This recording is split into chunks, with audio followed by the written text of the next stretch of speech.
Hello everyone. मैंने आपको last class में स्ट्रक्चर ऑफ वास्कुलर बंडल के बारे में बताया था। आज की क्लास में आपको मैं रिप्रोडक्शन बताऊंगी। किसके रिप्रोडक्शन के बारे में? साइकस के रिप्रोडक्शन के बारे में, कि ये किस मेथड के द्वारा होता है और इसमें कितने मेथड होते हैं, उसके बारे में मैं इस क्लास में आपको बताऊंगी। साइकस में रिप्रोडक्शन 2 मेथड द्वारा होता है। मतलब इसमें ये कह रहा है जो साइकस प्लांट होता है उसमें जो रिप्रोडक्शन होता है, प्रजनन होता है, वो कितनी विधियों द्वारा होता है? 2 विधियों द्वारा होता है। फर्स्ट है वेजिटेटिव रिप्रोडक्शन, सेकंड है सेक्सुअल रिप्रोडक्शन। मतलब आपसे अगर कोई पूछता है, आपके जैसे बीएससी एमएससी में ऑब्जेक्टिव टाइप में क्वेश्चन आ जाता है कि जो साइकस प्लांट है उसमें जो रिप्रोडक्शन होता है वो किस मेथड द्वारा होता है, तो आपको मेथड जब पता होंगे तभी तो आप उसको ऑब्जेक्टिव क्वेश्चन में करेक्ट आंसर लगा सकते हैं। तो वो आपको क्या है, इसके लिए आपको डीपली स्टडी करनी पड़ेगी और थ्योरी को बिल्कुल एक्सप्लेन करके पढ़ना पड़ेगा, जिससे आपको पता होना चाहिए कि इसमें 2 मेथड होते हैं। वो भी कौन कौन से मेथड होते हैं रिप्रोडक्शन के? वेजिटेटिव रिप्रोडक्शन और sexual reproduction. Vegetative reproduction, Cycas revoluta में वेजिटेटिव रिप्रोडक्शन बर्ड्स और बल्बिल्स द्वारा होता है। जो साइकस रेबुलेटा स्पीसीज है, कौन सी साइकस की स्पीसीज? रेबुलेटा। उसमें जो वेजिटेटिव रिप्रोडक्शन होता है, बर्दी प्रजनन होता है, वो बर्ड्स या किसके? बल्बिल्स द्वारा होता है। ये स्ट्रक्चर स्टेम के बेसल पार्ट में उत्पन्न होती है। कहाँ पर होती है? जैसे ये आपके हैं, ये मैंने इसमें फीमेल प्लांट बना रखा है, इसमें ये मैंने आपका ये बल्बिल्स बना के भी आपको बताए हैं। तो ये कहाँ से होती है? आपके जो प्लांट होता है, फीमेल प्लांट होता है, उसके बेसल पार्ट से प्रेजेंट होती है, ये उसमें उत्पन्न होती है। प्रत्येक बल्बिल्स का बेसल पार्ट स्केल लीफ से कवर्ड होता है।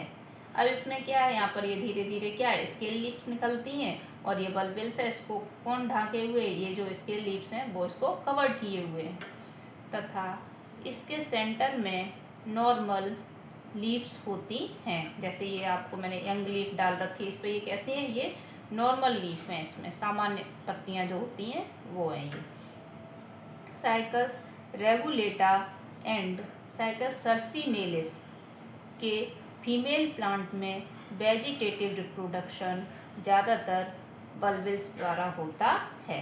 जो आपके साइकस की स्पीसीज हैं, जैसे आपकी साइकस रेबुलेटा है और कौन सी है? साइकस सर्सिनेलिस है। इनके जो फीमेल प्लांट्स होते हैं इनमें कैसा रिप्रोडक्शन होता है? Vegetative reproduction. वो भी किससे? अब वेजिटेटिव रिप्रोडक्शन है वो किसके द्वारा होगा? बल्बिल्स के द्वारा। जो ये बल्बिल्स हैं इनके द्वारा होता है। ऐसे ये डायग्राम मैंने आपका बना रखा है। आपके उसमें जो एमएससी या बीएससी में शॉर्ट नोट के भी रूप में पूछ लेते हैं कि right A short note on vegetative reproduction in cycas, इस तरीके से पूछ लेते तो आपको ये इतना लिखना पड़ेगा, उसके बाद आपको ये डायग्राम ड्रॉ करना पड़ेगा। नहीं तो आपको पूछ लिया जाता है कि साइकस में रिप्रोडक्शन कितनी विधियों के द्वारा होता है, उसको व्याख्या सहित लिखिए व चित्र भी बनाइए। तो उस तरीके से आपको पूरा ये इतना लिखना पड़ेगा और आपको चित्र जब बनाओगे तो उसमें सेक्सुअल रिप्रोडक्शन के भी बारे में बताओगे, वेजिटेटिव रिप्रोडक्शन के भी बारे में आप बताओगे। तो उस तरीके से आपको क्या करना है, इसमें ये भी चित्र आपको बनाना है। ये भी डायग्राम है जो बबल का, ये इसको भी बनाना पड़ेगा। मेल और फीमेल प्लांट को अलग दिखाना पड़ेगा आपको ड्रॉ करके। तो उस तरीके से आपको पूरे जब अच्छे से इसका डायग्राम ड्रॉ करोगे आप इनके दोनों मेथड्स के, तभी तो आपको कंप्लीट नंबर सारे मिलेंगे। जिस तरीके से कभी 5 नंबर का क्वेश्चन पूछ लिया जाता है, कभी 8 नंबर का, या ऑब्जेक्टिव क्वेश्चन में ही पूछ लिया जाता है कि किस प्लांट में जो रिप्रोडक्शन होता है वो बल्बिल के द्वारा होता है। तो आपको पता होना चाहिए कि साइकस प्लांट में जो रिप्रोडक्शन होता है, साइकस रेबुलेटा या साइकस सर्सिनेलिस, तो इसमें वेजिटेटिव जो रिप्रोडक्शन होता है वो किसके द्वारा होता है? बल्बिल के द्वारा होता है।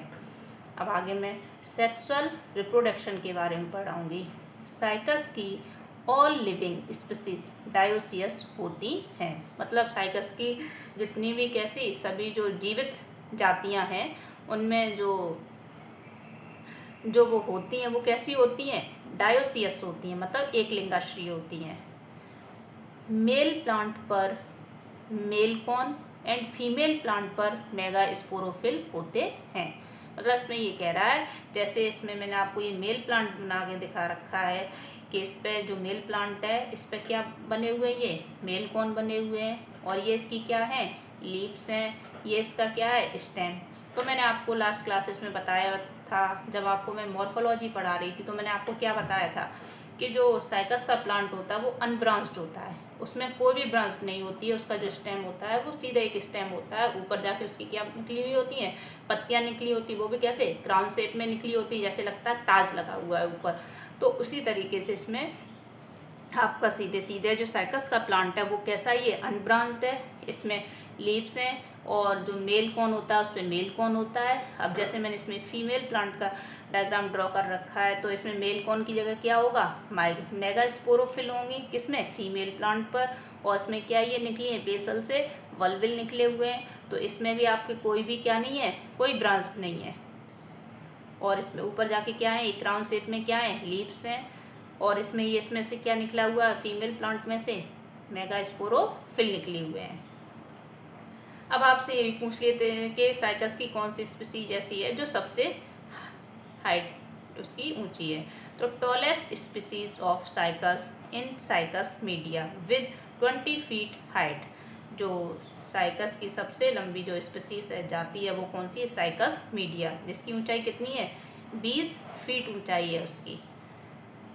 अब मैं आपको अगली क्लास में मेल कॉन के बारे में, मेगा स्पोरोफिल के बारे में पढ़ाऊँगी, और अगर मेरी ये क्लास अच्छी लगी हो तो आप लोग लाइक करें, सब्सक्राइब करें और शेयर करें। Thank you very much.